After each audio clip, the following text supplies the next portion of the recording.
For those of you who don't already know, I'm actually a massive fan of the Bioshock series, so you can imagine how I felt the other day when someone said there was some Bioshock news out. But I'm not gonna lie, I was a little bit disappointed.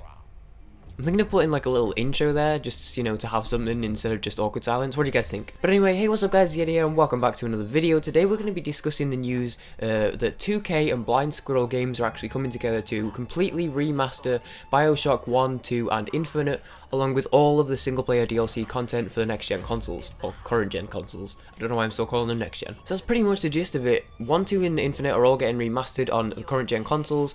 Infinite won't be being changed on PC at all because it already meets the current-gen standards and already performs fine on PC, which pretty much sums my opinions upon it, but we'll get to that in a minute. But yeah, as far as console goes, you'll be getting all three of the games completely remastered, running at a nice 60 FPS with HD, current up-to-standard graphics and textures and stuff all over on the console, which will be very nice. And then the rest of 1 and 2 will also be remastered on PC as well. The game will be $60, so it is full retail price, but you know, honestly, that doesn't seem too bad. I know it's a remaster, and I know I thought that a full game price for Skyrim Remastered was a bit sketchy to me, but it does actually come with not only all three games, but also all of the DLC, which as it stands is already over $100 of content, so $60 for all three games and all of the DLC doesn't seem too bad for me. So what's actually included? Well, it does include obviously all three games. It also includes a director's commentary called Imagining Bioshock, which is by Ken Levine, who, for those of you who don't know, is the creative director on 1 and Infinite, and also Sean Robertson, who is the animation lead on Bioshock and the animation director on Bioshock Infinite. This is interesting to me because Ken Levine actually left 2K Games about a year ago to pursue some of his own personal projects without the sort of constraints of publishers and stuff. So it's interesting that he has come back to do this and to work with 2K to create this extra bonus to put onto the remaster. So obviously that means that he is not only okay with it, but he is endorsing the remaster of the game.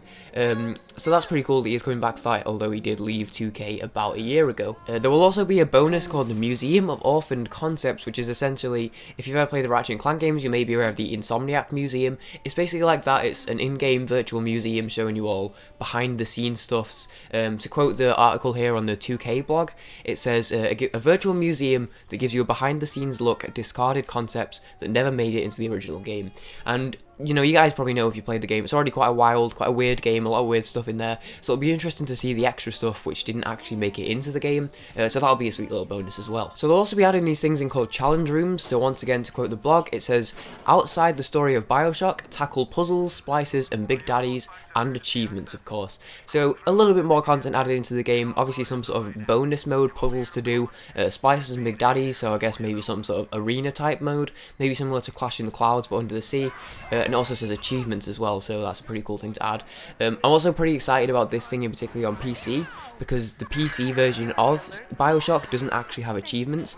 Bioshock 2 does, but Bioshock 1 doesn't, so hopefully this means that they'll be adding achievements onto the PC version. And then along with that, there'll also be all the DLC, so Minerva's Den, the Protector Trials from Bioshock 2, also both Burial at Seas, Clash in the Clouds, and Columbia's Finest Pack. One thing that should be pointed out though is that the Bioshock 2 multiplayer will not be in the game, so Bioshock 2 won't have any multiplayer. It'll still have Minerva's Den and Protector Trials, and it'll still be fully remastered, just no multiplayer. So yeah, that's pretty much what you're getting. You're getting an HD remake of all three games on the next gen consoles, unless you're on PC, in which case it'll be an HD remake of 1 and 2, and not Infinite.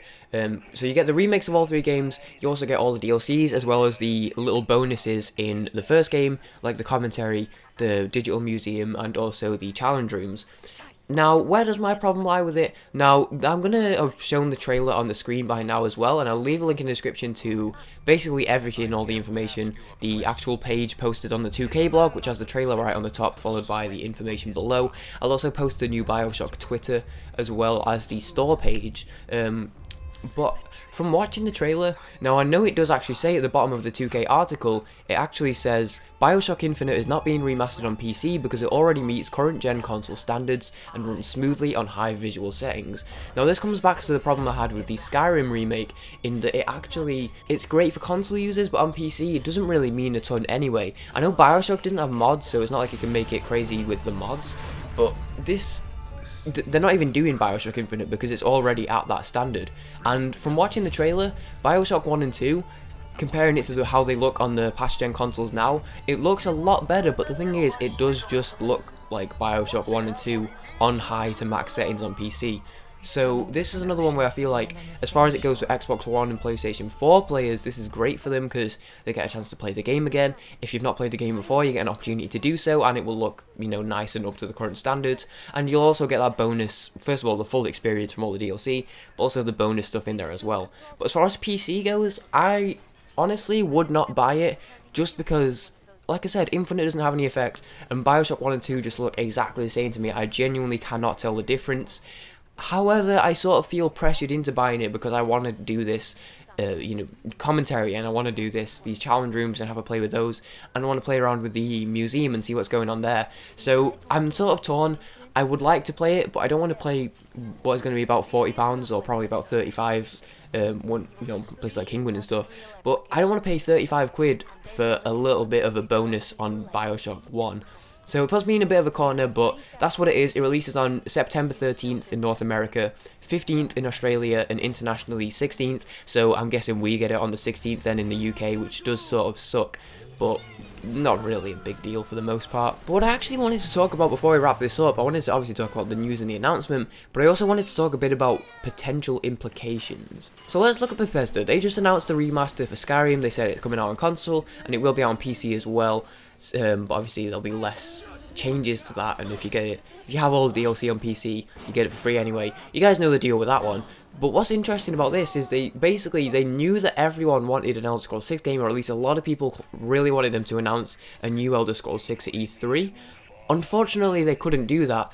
Todd Howard actually came forward and said that they don't have the technology to do what they want to do currently, and so it'll probably be out around 2020. But the thing is, they sort of were like, hey, but, you know, although we're not doing that yet, here's something else at the very least. Here is a Skyrim Remaster. A lot of people are happy with this. A lot of people were like, hey, give us Elder Scrolls 6 or remake Skyrim. So they have made a lot of the console fans happy, even though not necessarily on the greatest side with the PC players now.